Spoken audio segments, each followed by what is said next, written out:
Hi, everybody. Tom, get my mic level up. There we go.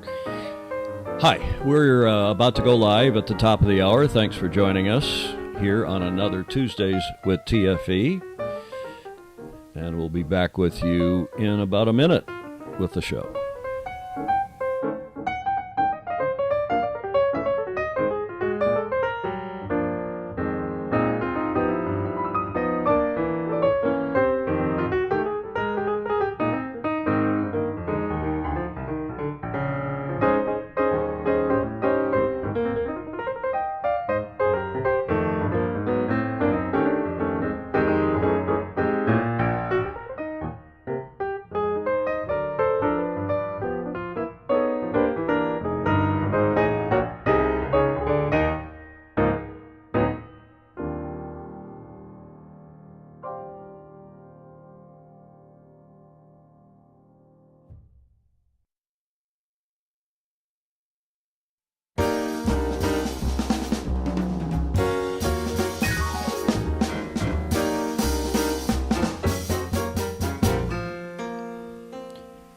Hi, everybody. Welcome to another Tuesdays with TFE, our weekly yacht racing news and views show. Here on the Sailing Illustrated Facebook page. We go live on Facebook because it actually works better than YouTube even. Welcome to the show. We're live again in San Francisco in the Beach Street Yacht Club in the Marina District of San Francisco. We've got our coordinating producer here, and Julia Vadakin, joining us. And let's get right into it because we've got a fair few things to talk about today. The big three are all in the news, and specifically the Volvo Ocean Race Vestas latest. We're going to bring you up to date. Most of you probably have been following that over the weekend. And then talk a little bit about the America's Cup and what's going on or not going on in the America's Cup. And then finally, starting today in Miami, is the World Cup, the second of 4 regattas around the world. And they used to be called the Olympic Classes Regatta, the Miami OCR, and it still is an Olympic Classes Regatta. Most of the top sailors that are Olympic hopefuls from around the world are sailing on this circuit put on by World Sailing in Miami starting today, and we'll go have a look at that. Let's go right to it. Let's get right into it and look at our... Let's go look, if I can push the right button here. The Volvo Ocean Race, our first topic, the Vestas latest, the unfortunate incident, the tragedy really, as they were coming into finish. But as you probably know, Sun Hung Kai Scallywag, the boat that's based in Hong Kong, they finished first. And a great victory. They cut the others off at the pass when they got around the Solomon Islands. They took a little bit of an earlier left turn than most everybody else, and as a result, skipper David Witt and his team celebrated with their owner, Mr. Lee, who is Malaysian-born but lived in Australia for a long time. Mr. Lee on the right of this photo with his family, and he's a Hong Kong mogul, property and otherwise, has a 100-foot maxi called Scallywag, so he's a keen racing sailor, and by all accounts, a great guy. I'm obviously delighted with David Witt's and his team's performance on this leg 4 from Melbourne up to Hong Kong. Not to... we don't want to fail to mention the first ever win by a female navigator, Libby Greenhall, from Great Britain. She had joined the team in Melbourne as the navigator, and they won.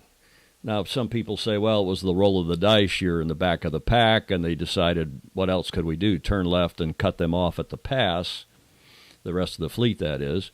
Well, it turned out to be a smart move, but regardless, Libby First time was not her first time as tactician. She was the tactician on SCA, the all-female team in the last edition of the Volvo. But congratulations to them, to David and Libby. And I said in that article on Sailing Illustrated that if they win, will David Witt eat his words about this requirement, or it's not a requirement. The teams were encouraged to have females on board, and you could have 7 males, and you could have an 8th crew if it was a female, or a 9th crew if it was a female. And David Witt said famously before, the skipper of this scallywag team said famously before the start of the Volvo, aren't going to be any women on my boat, and a couple other curmudgeonly things like this is some kind of a social experiment that I am not going to participate in, our team. Well, he has, to be fair, he has eaten his words in a video that was posted on the team's Facebook page, and he's, after the last leg when they had a female, and he said, yeah, it's really good to have the extra set of hands. I take it back. And then he made Libby, to his everlasting credit, he made Libby the navigator for this leg, and now she's had their first ever win by a female navigator. And, arguably, David Witt has done more for women in at least offshore sailing than probably a lot of other people. So congratulations to Scallywag, to Libby, to David, to Mr. Lee on their win. Puts them right in the heat. Of course, the big news was that Vestas, 11th Hour Racing, the ostensible American/Danish team of has an American skipper and project manager. Charlie Enright is the skipper, and Mark Towell. They were schoolmates at Brown, at Alum, and they were also both graduates of the Disney program known as Morning Light, which was to take some good, keen small boat sailors, put them on the late, great Roy Disney's 70-footer, I guess it was, on the, somebody will tell me that's watching, John Sangmeister and a number of others. You will remember that. Was it Pyewacket? I think the Santa Cruz 70 or the Alan Andrews 70. In any event, that's these guys' team, and unfortunately Charlie Enright was not with the team this time because he had, as we've reported in previous editions, he had family health issues, so he went back to Rhode Island to tend to his family, and Mark Towell took over as skipper, and unfortunately as they were coming into Hong Kong in second place, just 30 nautical miles outside, in the dark of night at 0200, late last week, I guess it was Friday, Hong Kong time, Thursday our time. Unfortunately, as I'm sure you all know, they collided with a fishing vessel, and we were the first to break that news on Sailing Illustrated. And the 10 crew of the fishing vessel went into the water, and Vestas stopped. And so we could see on the race tracker, all of us that were watching, that they started doing Crazy Ivans. And we showed that on the website, put it up on Sailing Illustrated when we broke the news. You could see their track. And at the time, we didn't know what was happening. And then I got a call from somebody very close to the team that said, yes, they're in an SAR, a search and rescue, trying to locate the fishermen that were on this fishing vessel, the people that were on the fishing vessel. And unfortunately, one of the 10, they did, between Vestas and other nearby, I guess, fishing vessels, they did manage to get all 10 out of the water, but the owner, Mr. Zhu, ex-U, Mr. Zhu, age 50, from mainland China, unfortunately passed away. He died in the process. They airlifted him off, they got him onto Vestas and knew he was injured. And then the government's flying service came out from Hong Kong with a fixed-wing aircraft and a helicopter, lifted him out of the water next to Vestas, flew him to the Eastern Hospital in Hong Kong, and unfortunately he was DOA, apparently at the hospital. Tragedy. And, I mean, here's the issue, is that it's in the middle of the night, it's dark, it was overcast, it was cloudy, And these boats, and Vestas was on starboard tack, they've got a big, either, I don't know if it was this sail or one of the other big headsails up, and they're beam reaching on starboard tack in pretty good breeze, I think 18 knots of breeze, so they're going 20 plus speed over the ground when they collided with this fishing vessel. We don't know, or at least we have been told, nothing public has come out of Volvo Ocean Race management or media. In fact, precious little has. There was a fair bit of criticism about how long it took them to report anything other than the collision. But, I'm sure they're worried about liability and a few other things. But you can see, any of you who have ever sailed on a sprit boat, especially a boat with a big sprit and a big, code zero or a big asymmetrical up, you can't see under it. On the 50-footer on the It's Okay That I campaign, you can't see under that thing worth a damn. So you have a big blind spot ahead and to leeward, to say nothing of this being at 0200 and in the dark of night, and you're speeding along in some of the world's most crowded waters with commercial boats, with fishing boats, with people being smuggled on and offshore, and God knows what else people are doing out there. This fishing boat could have well just been sitting there tending their nets. The boat sunk, of course, after the collision.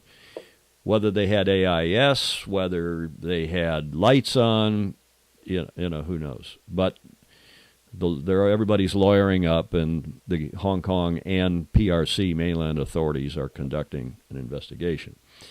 We know that Vestas hit the fishing boat with their topsides, port bow topside, so they were on starboard tack, charging along with the big blind spot because of the headsail, and obviously didn't see the fishing boat, or they would have avoided it.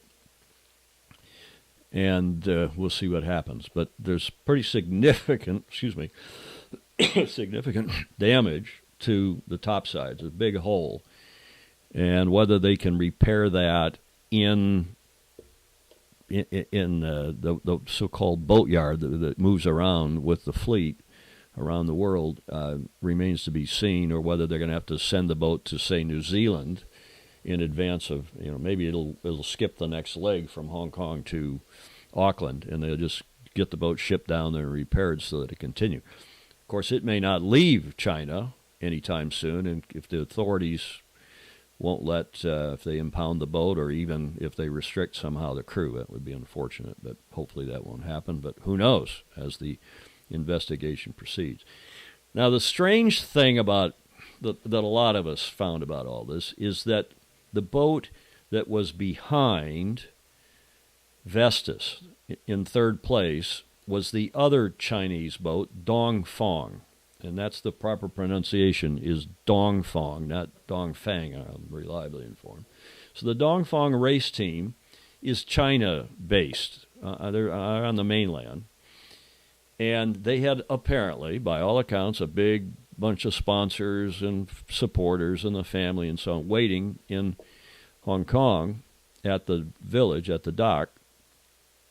And for some reason, even though they were behind Vestas, and Vestas now has turned and is sitting there doing Crazy Ivans in the search and rescue, and this has been communicated through Volvo Race headquarters in Alicante, Spain, and these teams know about it. For some reason, the race director, Phil Lawrence, told them to keep going, not turn and go assist.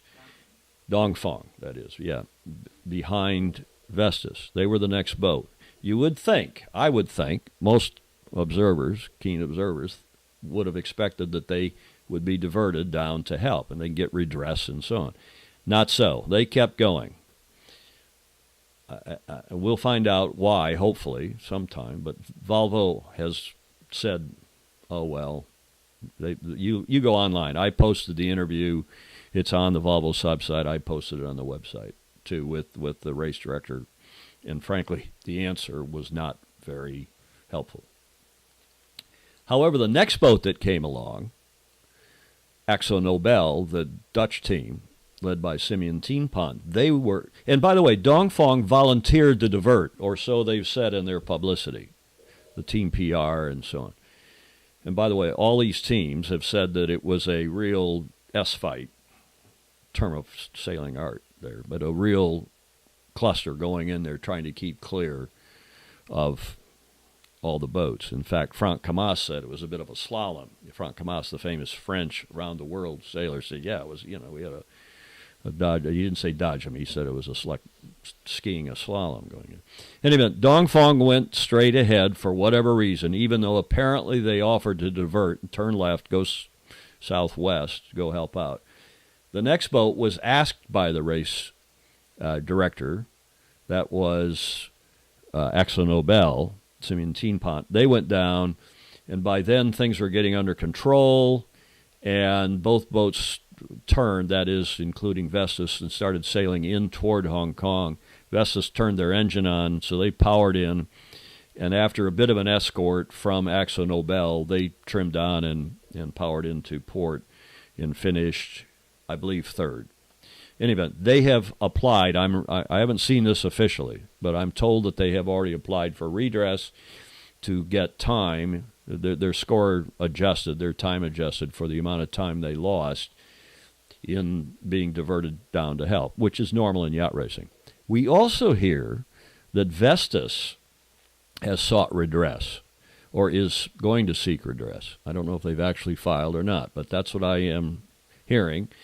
And if they are, it's only because they're going to allege, I assume, that the race committee, the race organization, made an error or omission, an action that somehow prejudiced Vestas by having them sail through all of this commercial traffic in the last only 30 nautical miles of that approach to Hong Kong. Let me stop there. There's a couple other things that I haven't reported and won't, out of respect for everybody involved, and now that we have in broad terms what's happened, and let's let the organizers and the team digest this and hopefully start telling us what's going on. Let me stop there and see if you have any questions. Julia, you were watching. Got a lot of people. I'm going to get 60 people on there. I just wanted to say hi to everybody. Russ Grant, Betsy Barrett. Thanks, Betsy, for your comment the other day. We posted a story the Fifth Beatle wrote, and I edited into the end of it yesterday, I think it was, before I left San Diego and came back up to San Francisco. We a story about who's doing what in the Volvo, and one of the interesting subtexts is the so-called Triple Crown of racing. And we have said up till now for a long time that John Kostecki had won the Triple Crown, the first and only person to do so, having won the America's Cup as a crew in 2013 with Oracle, having and 2010 as the tactician on the trimaran in Valencia, Spain. He also won an Olympic medal, a silver medal in the sailing class in Korea, Busan, 1988, and he skippered a Volvo campaign, a German-based campaign back in, I can't remember now exactly the year, and he won the Volvo Round the World race as that team skipper. And others now have argued, no, the Triple Crown should be a gold medal, an America's Cup win as a crew, or a gold medal as a crew. Nobody's saying that you should have to skipper, although some people have. I think that's really unreasonable. If you're on the crew of the Kiwi team when they won the America's Cup, as Blair Tuke was, I think that's a win. If you're crewing in the Olympics and you get a gold medal, I think that's a gold medal. I don't think you should have to skipper necessarily, because the crews, as we all know, are as or sometimes more important than the skipper. So if Blair Tuke, who is sailing with Mapfre, for example, if Mapfre wins this, he will have a gold medal, an America's Cup win in Bermuda in 17 with the Kiwis, and he'll have a win in the Volvo race. And some people say that should supplant John Kostecki, who only had a silver medal. I don't know. So we are about to post a story on all that and comparing it to some other sports and horse racing and what. The Fifth Beatle has been beavering away this morning to write that story. I haven't seen it. It's in the draft queue, and I'll have a look at it after the show and see. But we'd appreciate your opinions because it is nice to celebrate people in the sport. And as Betsy Altman, Betsy Barrett pointed out, we should celebrate John regardless. A hell of an achievement. Nobody else has done it. Not Dennis, not Paul Kayard. This is good stuff. And Kayard's won the Volvo. Dennis obviously won a bunch of America's Cups. So that's a long digression into what is an interesting topic, I think, for debate. Bill Wingrove, thanks for David McCullough. Bill Wingrove is in Tampa as usual, I suspect.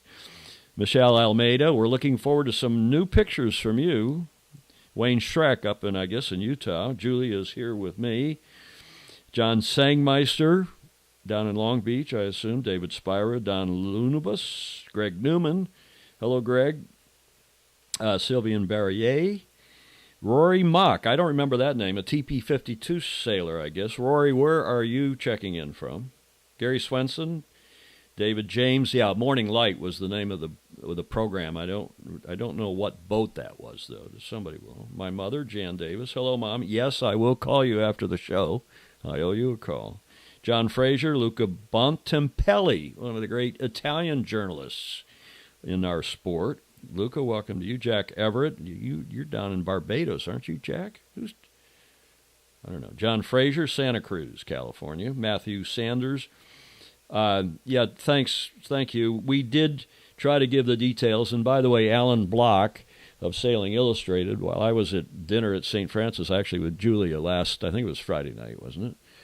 Alan Block broke the news about the unfortunate death of the Chinese crewman on Sailing Anarchy. And I talked to Alan this morning, and we're going to do another one of our joint shows here. He couldn't do it today, but maybe next week or as we find out more about what's going on, particularly in the Volvo. Jared Altman, Alan Magari, and Alan is the chairman of the Canada's Cup committee. I believe he's the chairman up at Royal Canadian Yacht Club, and we're going to talk some more about that because I still think that is a great development. Bernie Wilson, Eric Schlomer. Yeah, it is tragic, Don, when our hearts go out to, not only to the fishermen and the family and this is a breadwinner for a family, and he was the owner of the boat, so maybe now the boat's obviously out of commission, but the idea of replacing the boat, so maybe the other 9 fishermen are going to be out of jobs, and that's all sad. But it's also darn tough for everybody involved in the Volvo Ocean Race, and particularly those on board and close to the members of Vestas 11th Hour Racing. So our hearts, I'm sure, go out to everybody watching. I'm sure is feeling the same way. John Gomes is on from Frankfurt, Germany. Bill Allen from up in, Minnesota. Ralph Hewitt, Tom O'Keefe, John John Winder. I've remembered how to pronounce that. Stephen Ross. Hi, Stephen. Good afternoon to you.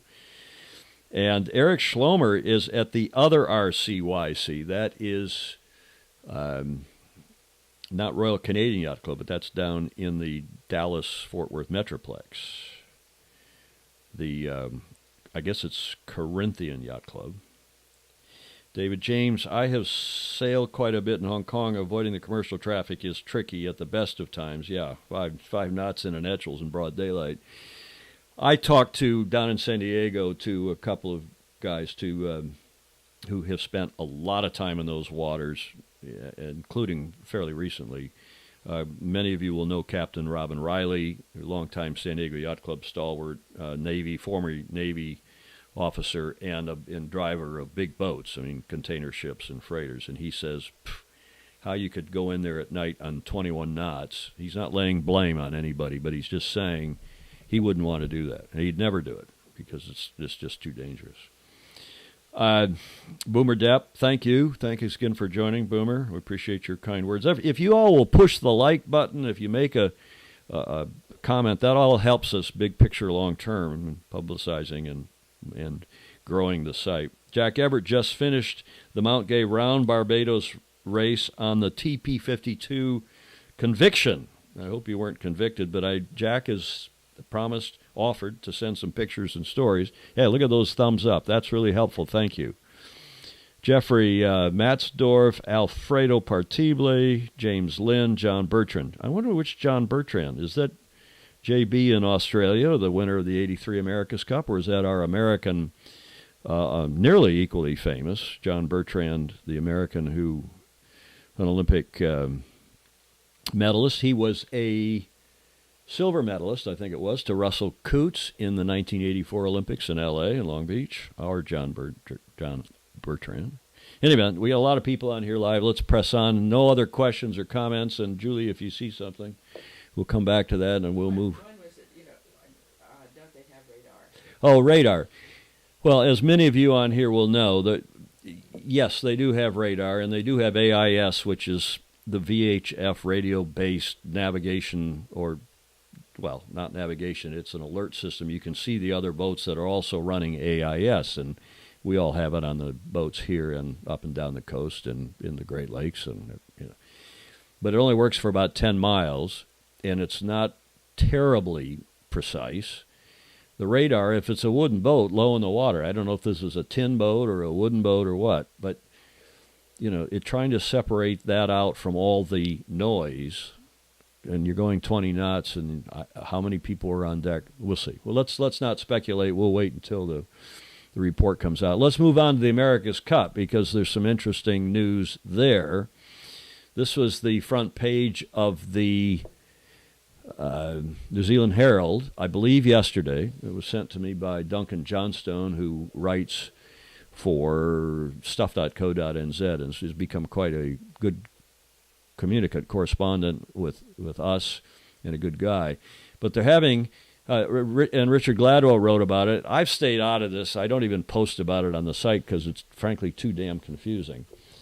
But as you can see, it is a real madness. And they're having a fight now between Wellington, that is the capital, that's like Washington, D.C., where the central government, as they call it, the federal government, central government is based, and the minister of, I can't remember, economic development, his name's David Parker from memory, that minister wants to do something here on the tank farm instead of what the Auckland City Council, the Super City Council, and the locals had more or less sorted out. So they've got the war of wharves. And they'll sort it out. I mean, we had our problems here. It's never easy to do this. Everybody's got an idea, and they'll get involved. So I don't even cover it. I don't get too excited about it. They will sort it out. I think you can. I wouldn't bet my life on it, but I'd bet the ranch that they will run the next Cup in Auckland in late 2020 and early 2021. Some other news just out is that yesterday, or the day before, and Duncan reported this, sent me a link, and others have now reported, that Patrizio Bertelli has he's the chairman, CEO of Prada, and they are coincidentally a Hong Kong-based, they're on the Hong Kong Stock Exchange, public company.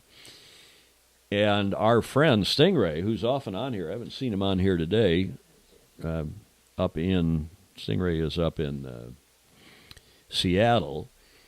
He broke the news because he had been searching through the corporate records on the Hong Kong Exchange and saw that Prada has, the board of directors in early December approved, it's 85 million euros, which is 90-something US, which is 109 million Kiwi, sponsorship, that is, of Prada for Luna Rossa, the team.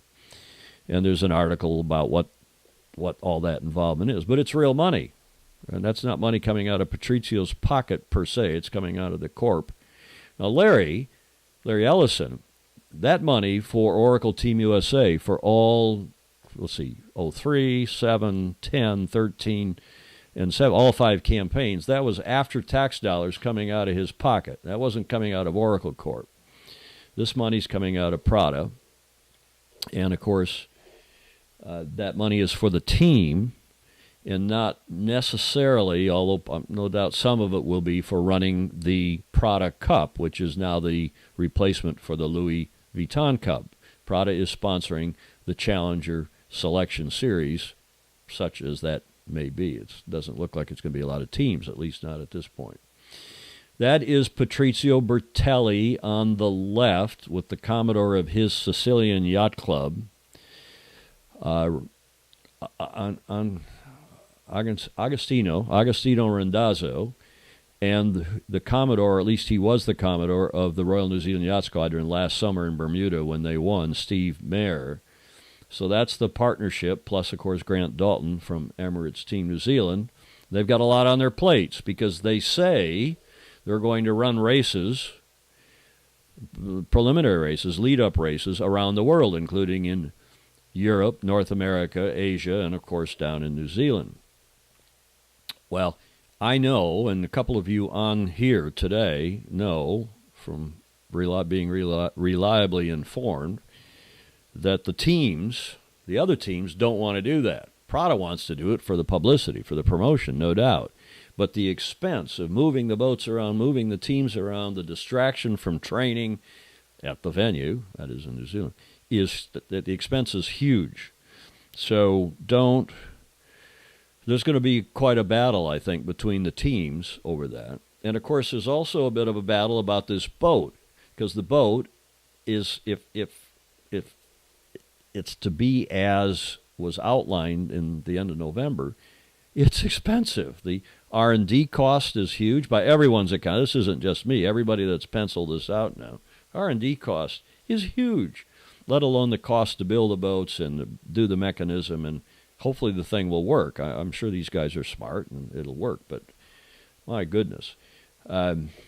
And they're trying, the other teams, that is New York, who, as far as we know, have not filed. They haven't announced that they've filed. The challenge period opened January 1st, but as far as we know, no one else has filed other than Patrizio as the challenger of record. Neither has Ben Ainslie Racing, so far as we know. We could be wrong. The Royal New Zealand Yacht Squadron could be holding on to, formal entries, and they're waiting to announce it. We thought they were going to start announcing these things on January 15th, and now it's, we're getting on. It's been pretty quiet. I'm not sure radio silence, that may be a bit of an exaggeration, but it has been pretty quiet. We haven't heard from any other teams putting their hands up except an ostensible Sardinian boatyard that says they're going to do a team. Well, the chances of him doing a team, probably, Julie, is about as good as you and I doing a team out of the Beach Street Yacht Club here. And we could do it. No, we couldn't do it. The West Coast team here in the U.S., which had been pretty active leading up to the announcement of the boat, it dried up overnight. The backers, the others who were keen to move forward, it was people from San Francisco, even Seattle, but from San Francisco down as far as at least Newport Beach and arguably even San Diego. There was quite a bit of discussion, a couple of meetings. That group has dried up. And, of course, I was part of that group and can unfortunately say that it ain't going to happen. Okay, well, so much for our AC update. It could be there's only 4 teams. It could be that Ben Ainslie, and maybe, who knows, if Ben and or New York for some reason get, what's the word I want, if they get cold feet.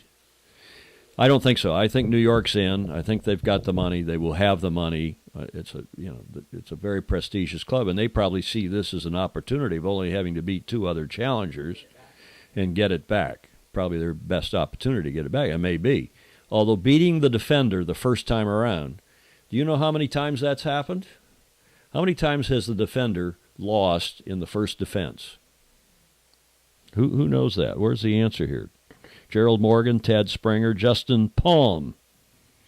Yeah, Justin, just to answer your question, we don't know what kind of lights or radar, or that'll all come out in the proverbial wash. Chris Wilson, welcome to you. Alex Kent. The only defense that lost the first time was Royal Perth Yacht Club 1987. They won it in 83, of course, in Newport. Alan Bond, Warren Jones, John Bertrand. Did we figure out which John Bertrand this was?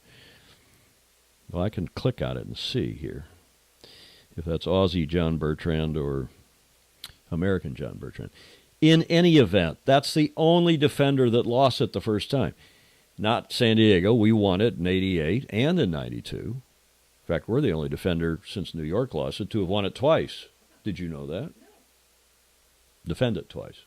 88, 92. 88 was a little strange, but we did defend it. The Kiwis won it famously in 95 off San Diego. Russell winning over Dennis 5-0.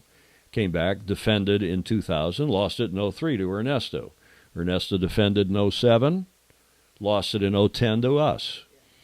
We defended, won in 13, and lost it in 17. So the first time around, it's pretty hard to beat the defender. Why? Well, Dennis will tell you and others. First of all, the defender knows what the rule is going to be because they're writing it. That is the class rule. They can write it to their... Oh, yes, we're going to have the level playing field. We'll never feather our own nests. Hey, guys and gals, this is the America's Cup. As Dennis Conner again says famously, you can always bet on self-interest because that horse is always running. So they will feather their own nest, and inevitably, and even subconsciously, if not consciously. So it's radio silent. It's pretty quiet, other than the war over the wharves. There's not much else coming so far out of Auckland. And I know they've got hands full writing a class rule, as we've said on this show before, and with others of you who've been on the show. It's a huge job. And to try to get that done by the end of March. Whew. Hi, Matt Whitfield. Welcome to you. Richard Barker. Thanks, Richard, for the coverage of it. We know people are interested, and it's not just if it bleeds, it leads. We were going to go live before there was even the accident. I thought about going Facebook Live just because people like to watch the race tracker and chat and trade rumors, because a lot of people have other access and information from the teams and so on.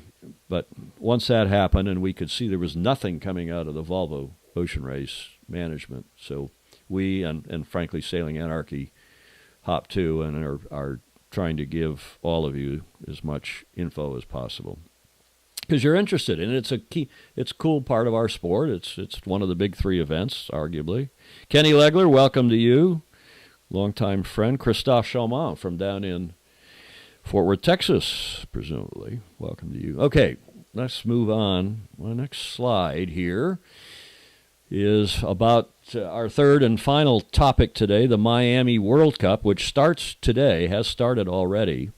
I'm going to, in fact, before I get into the slides, let me go over here to our website, and we will be reporting on this. And by the way, one of the stories that I didn't put into today's show, but I think is good news, is that apparently the National Sailing Hall of Fame, which has been, frankly, languishing in Annapolis for, 10 years or so, as they've tried to raise money and build a facility, looks like now, by all reports, that Newport, Rhode Island has offered up the so-called Newport Armory, which was the venue for the press conferences during the 12-meter days.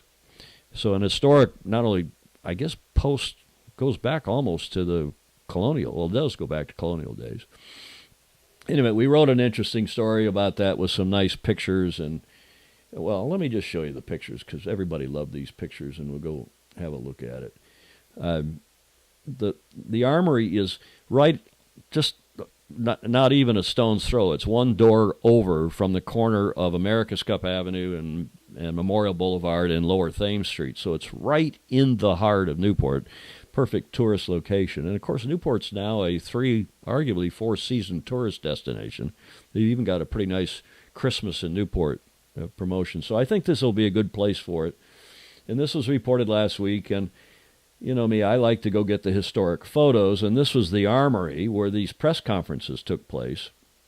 The late, great Bill Ficker. Ficker is quicker from the 1970 win of Intrepid. He emceed the press conferences from, I guess, 77 on, maybe 74, some of you will remember. Ted Turner, having won the Cup from Alan Bond. Alan Bond on Australia 1. His, let's see, that was 77, 80. He won it on his fourth attempt in 83. So this must have been his second attempt.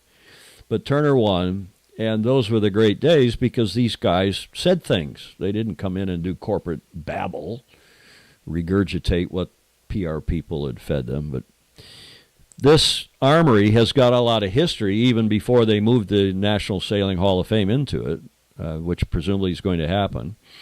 Dennis, of course, skippering Liberty. This was after the first race in '83 discussing tactics, which he won. And they went on to lose, of course, 4-3, but discussing tactics with Bill Ficker. And here is, after winning in '83, even happier Alan Bond with John Bertrand, Australian John Bertrand, who skippered them to that win that ended New York Yacht Club's 132-year winning streak. And the whole team, including the Royal Perth Yacht Club Commodore Peter Dalzell, they're on the left. Those were great days. That's up there above John Bertrand is Alan Bond's wife. Alan, of course, has passed away now. But Red, she was a character, too.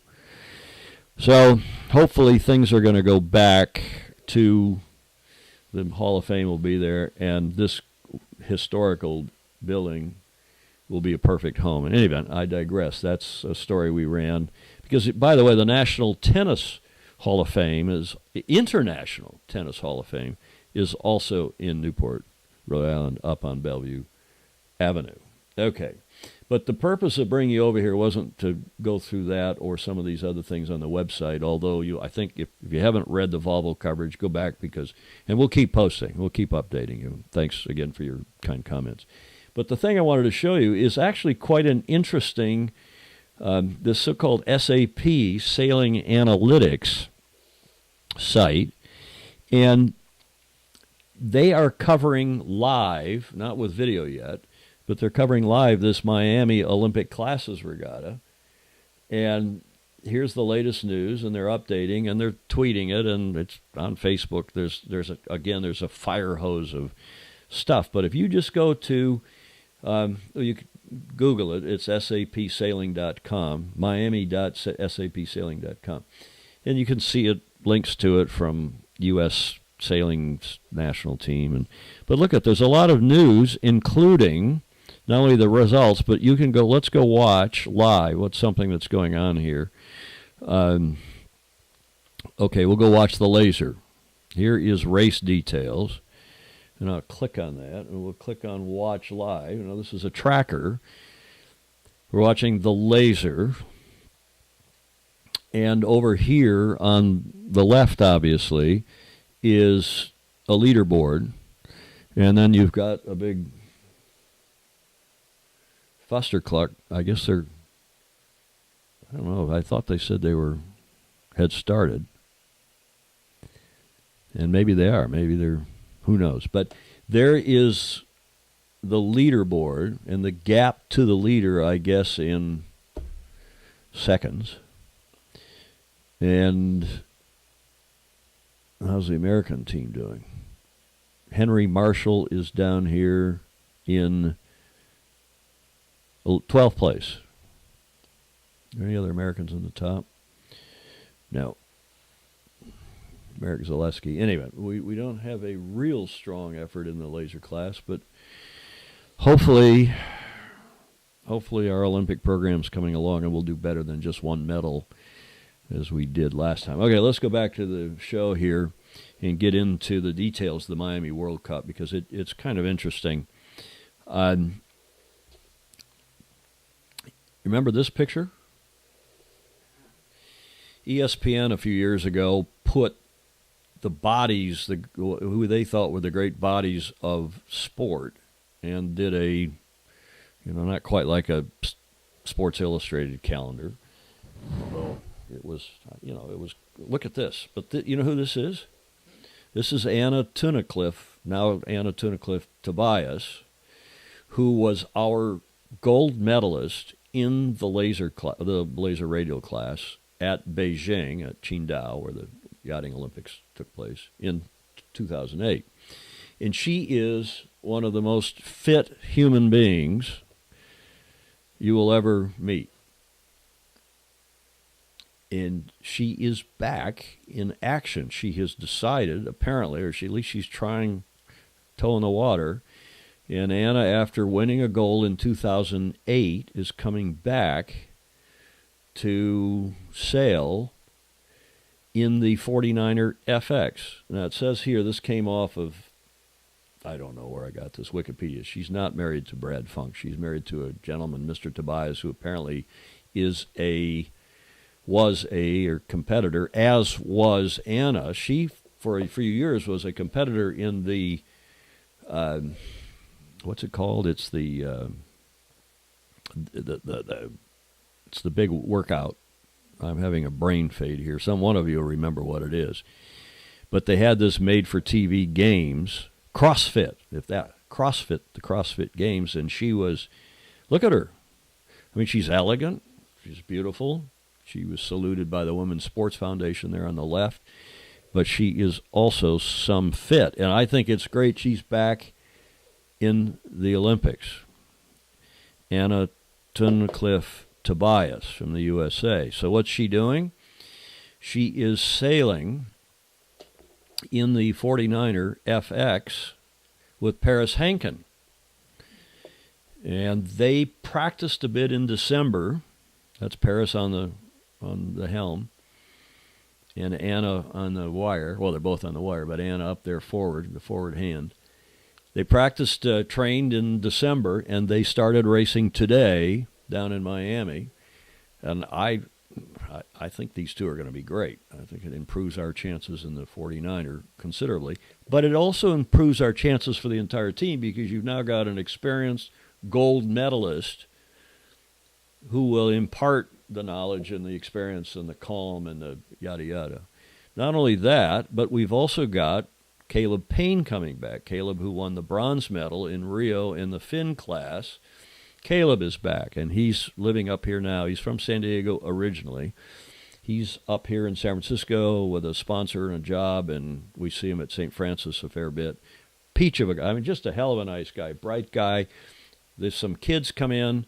He will stop. He'll give them an autograph. He'll talk to them about their experience, and it's just great to have guys like Caleb in the sport and coming back for a second go in the Olympics. And he is from San Diego. He grew up at Mission Bay Yacht Club, moved to, Southwestern Yacht Club, and has had some sponsorship from San Diego Yacht Club and St. Francis Yacht Club and others, U.S. Sailing and so on. Good man. And he's competing in Miami, so we think that's another good medal chance for the Olympic team, at least I do. And we're pleased to say that Bora Galari, who's a good Michigan boy, grew up, he was born in Turkey, but grew up in Michigan, went to the University of Michigan. He's back in the catamaran, the NACRA 17, with Helena Scott. Now, this is a bit of a musical chairs thing because Helena Scott had been sailing on the 49er FX with Paris Hankin. So, again, this is good. A former, they did well last time in the 49er FX. They didn't medal, but they did okay. So we're getting some Olympic talent moving around within the team, and Bora, who's, you probably remember he had an accident, and how it happened, nobody's quite sure. They're not reporting it. But this foiling NACRA 17, which is essentially a new class. They had the NACRA 17. It was a displacement catamaran, and they've rebuilt it almost from the ground up, and it's now a foiling boat in the Olympics. And it's a co-ed class, a mixed class, one male, one female. Either can helm, but you have to have one of each. And Bora, he's a hell of a good sailor. Big boat, small boat. His hand is repaired. The three fingers that some say it got caught in the tackle back here. Some say it got cut on the foil. Who knows? They capsized. He came up out of the water with 2.5 of his fingers missing. But that's repaired. He's back in good shape. He's sailing with Helena Scott in Miami this week in this Miami Olympic Classes Regatta, the so-called World Cup, in the NACRA 17. So I think that's great news as well.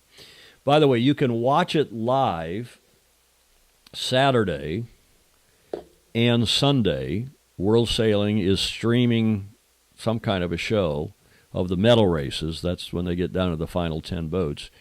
Will be streamed live on YouTube on Saturday at 0900, I believe that's Eastern Time.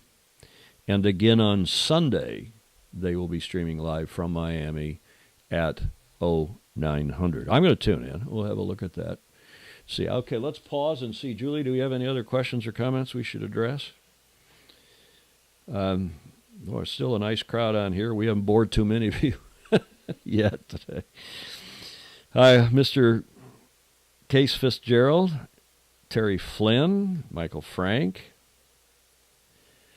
Marcos Weinstein. Hello, Marcos. Andy Nixon from the Midwest. Welcome to all of you.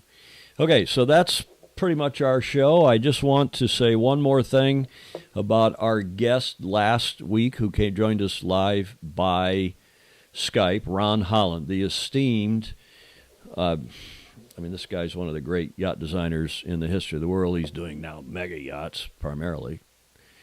He's a longtime friend. He's a funny guy. He's a concert pianist, or was. And he's got a memoir coming out. We talked about it on the show last week. You can go watch the show if you want. We had him on in kind of the second segment.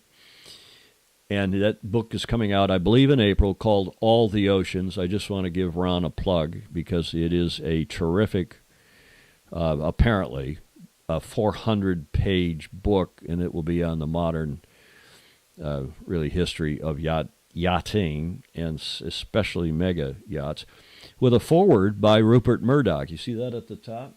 Rupert Murdoch was in the news because he hurt his back sailing, and apparently he's got to stay at home, can't be moving around to his various business endeavors for a few weeks while his back repairs. And that was a headline that I didn't go with here. But, yeah, well, we don't want to talk about spousal things. That's way outside of my... In any event, that's it. Thank you for joining us for another Tuesdays with TFE. We'll do it again, same time, same channel next week, God and the Internet willing, and Facebook. And if in the meantime there is any interesting news, we'll do a pop-up. We'll do a live show, Take 5 with TFE. And again, if you push that button, that right there on Facebook, on our Sailing Illustrated Facebook page, there is a button that you can push that will send a note to you anytime we go live on Sailing, on Facebook's Facebook.com/Sailing Illustrated blog, our Facebook page. So, thank you for joining us. Hope to see you next week for another Tuesdays with TFE. In the meantime, sail fast. Have fun. Ciao.